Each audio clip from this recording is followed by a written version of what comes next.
anything. We're in the middle. Ang driver sa video ito, nahirapang magmaneho sa Pinal County sa Arizona, USA.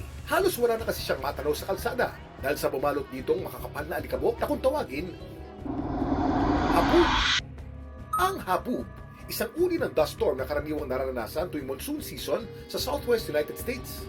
Kadalasan nabubuo ito sa mga disyerto o tuyong lugar. Ayon sa US National Weather Service, ang habub ay nagbubula sa malalakas na downdrafts ng mga thunderstorm o yung malamig na hangin na bumabagsak mula sa ulap panuwa sa lupa. Pagbagsak ng downdraft sa tuyong lupa, natatakay nito pataas ang alikabok sa ere. Ang alikabok ay naiipon at nagsasama-sama at bumubuo ng isang makapal na pader ng alikabok. Ang mga habub kadalasan ay tumatagal ng 10 minutes hanggang 1 oras, depende sa lakas ng hangin.